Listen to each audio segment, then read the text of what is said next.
If you take a look at your family tree and trace back far enough, it will eventually go back to someone being in agriculture. Whether that person today realizes or not, the roots of everyone's tree are in agriculture. Today's farmers are no different than our great-grandpa or your uncle who you used to visit when you grew up. It's the same goal at hand.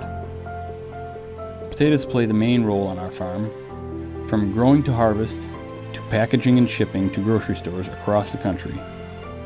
14,000 years ago, the lake formed by the Green Bay lobe of the last glacier broke through the ice dam at Baraboo, and the rushing waters created what we know as Wisconsin Dells. The land we farm is on the western shore, or the beach, of that glacial lake. Today, our farm has grown from those first couple quarter sections at the turn of the century to now more than 70.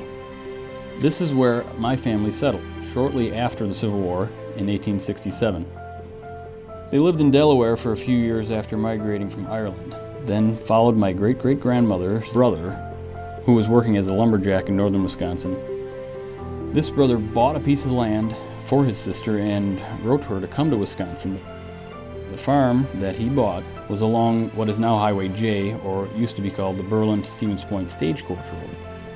This piece of ground is still in the family and still being farmed by us today. This farm has been an asset not only to my family but to others as well. Some of our employees have worked here for 40 years and their fathers before them. My 15-year-old son currently works with a classmate of his whose grandmother worked here when I was a young boy.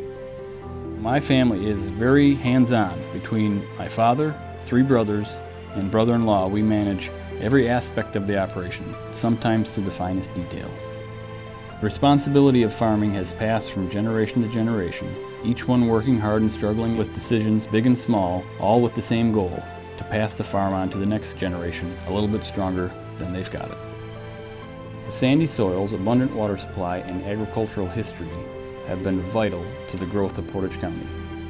I've come to appreciate this little strip of sandy soil and realize the economic value it brings to our community, our country, and our nation. It's not something that comes to you overnight. Rather, it comes to you over a lifetime of hard work and determination.